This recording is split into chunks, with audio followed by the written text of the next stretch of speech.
SV6 news కు స్వాగతం. ముందుగా హెడ్లైన్స్. శ్రీ భద్రకాళి సమేత వీరభద్ర ఆరాధ్య జనసేవ వాహిని ట్రస్ట్ ఆధ్వర్యంలో జింకానా గ్రౌండ్ లో జరుగుతున్న శ్రీ భద్రకాళి సమేత వీరభద్ర స్వామివార్ల వేడుకలు ఘనంగా నిర్వహిస్తున్నారు. కార్యక్రమంలో భాగంగా శుక్రవారం రోజున ఉదయం 7 గంటల నుంచి యజ్ఞాలు జరిగాయి. కృత్రిమంగా ఏర్పాటు చేసిన దేవాలయంలో ప్రతిష్ఠించిన అమ్మవారి విగ్రహాల వద్ద ప్రత్యేక పూజలు నిర్వహించారు.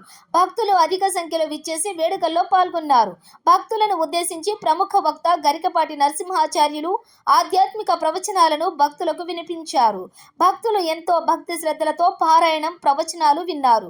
వీరభద్రుని చరిత్ర మూలము ఎలా ప్రారంభమైంది, ఏ విధంగా కొనసాగింది గరికపాటి నరసింహాచార్యులు భక్తులకు వినిపించారు. శివుని ఉగ్ర రూపం, అతని వీరభద్ర దక్షకుడు కుమార్తె శివుడి భార్య అయిన సతీదేవి తన తండ్రి అగ్నితో దేహ త్యాగం చేసుకున్న తర్వాత దక్షకుడు యజ్ఞాన్ని వీరభద్రుడు నాశనం చేశాడు.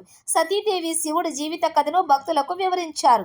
ఈ కార్యక్రమంలో ట్రస్ట్ అధ్యక్షులు తాడికొండ విజయ్ కుమార్, కార్యదర్శి శశిభూషణ్, సెక్రటరీ కృష్ణ కైలాస్ తదితరులు భక్తులకు సౌకర్యార్థం ఏర్పాటు చేశారు. ఇక సందర్భంగా భక్తులకు అన్నదాన కార్యక్రమాన్ని కూడా ఏర్పాటు చేశారు.